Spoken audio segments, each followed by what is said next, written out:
Hola, bienvenidos a este tutorial de Access, donde vamos a empezar a trabajar con esta herramienta que nos va a dar casi todo lo que necesitamos para poder tener nuestras propias bases de datos dentro de nuestra empresa, de nuestro trabajo privado o para uso personal. Bueno, lo primero que vamos a aprender es cómo crear una base de datos nueva y además lo vamos a hacer desde una plantilla. ¿De acuerdo? Luego, en otro tutorial, vamos a ver cómo hacerlo desde con una base de datos en blanco. Pero ahora vamos a utilizar, para hacernos más fácil la vida, una plantilla o unas plantillas que vienen con Microsoft Office. Bueno, ¿cómo lo vamos a hacer? Bueno, una vez que hemos entrado dentro del producto, como veis aquí, esto aparece totalmente vacío porque no tenemos nada. Nos vamos a ir aquí al menú Archivo y dentro vamos a seleccionar Nuevo. Bueno, ¿qué nos encontramos aquí? Pues nos encontramos con un montón de posibilidades, ¿va? ¿De acuerdo? Habitualmente ningún producto de Microsoft os encontráis solo porque siempre tenéis muchas ayudas y muchos productos que os permiten haceros la vida más fácil, pero aquí tenéis pues bastantes cosas, ¿vale?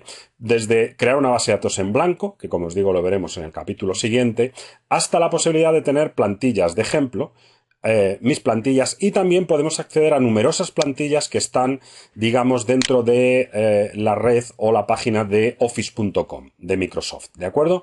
Pero bueno, hoy vamos a ver cómo crear una plantilla con plantillas de ejemplo. Vamos a pinchar aquí y vamos a ver que nos aparecen una serie de bases de datos ya precreadas, preconstruidas, prehechas, de las que podemos utilizar alguna de ellas. Vamos a ver, está claro que si vais a crear una base de datos para algún producto vuestro, alguna empresa vuestra o alguna aplicación, seguramente ninguna de estas bases de datos se os ajuste completamente. Pero esto os vale para dos cosas. Primero, para aprender. Podéis crear una base de datos que ya tenga objetos para poder trabajar con ella, y por otro lado puede que algunas tablas o algunos objetos que hay dentro de esa base de datos os venga bien. Vale, bueno, vamos a coger por ejemplo esta que pone Neptuno, ¿de acuerdo? Y otra cosa muy importante antes de crear la base de datos, que lo haremos con este botón, es decirle dónde y cómo se va a llamar esa base de datos, ¿vale?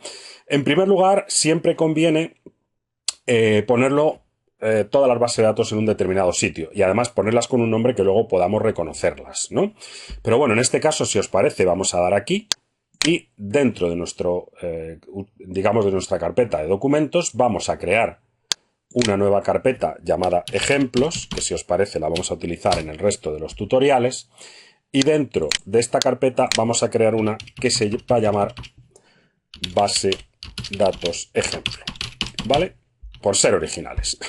Le vamos a dar a aceptar y vemos que aquí se ha cambiado, ¿vale? De forma que ahora al dar a crear podremos observar que va a crear la base de datos a partir de esta plantilla, que por cierto uno de los tutoriales que veremos posteriormente será cómo utilizar esta plantilla, ¿vale? O cómo crear, mejor dicho, estas plantillas. Y una vez que termine de crear podemos comprobar que me va a aparecer, como pasa cuando me bajo algo por internet, que está deshabilitado, ¿vale? Tendré que pinchar aquí en habilitar contenido para poder activarlo, ¿vale?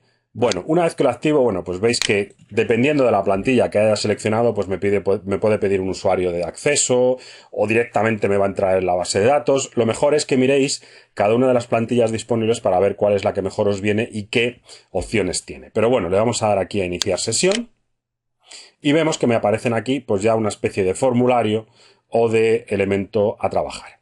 Si le damos aquí a panel de navegación, vemos que me aparece en la parte izquierda como un menú en el cual van a aparecer todos los objetos Access que forman parte de esta plantilla. Bases de datos, reports, vistas, consultas, etcétera, etcétera, etcétera. Como os digo, esto es una buena manera de tener una base de datos ya funcionando, que como además veis tenemos datos ya de ejemplo, es decir, no aparece la base de datos vacía, y que os permiten hacer pruebas, prácticas y sobre todo aprender. ¿De acuerdo? En realidad nosotros durante este curso lo vamos a hacer desde cero. ¿Por qué? Porque vamos a aprender cómo crear todos los objetos, ¿vale? Pero bueno, una vez que ya tengáis cierto conocimiento, estas plantillas os pueden venir muy bien pues para ver cómo crear determinados objetos, formularios, tablas, vistas y hacer determinadas operaciones con ellas. Bueno, espero que os haya gustado el tutorial y nos veremos en el siguiente.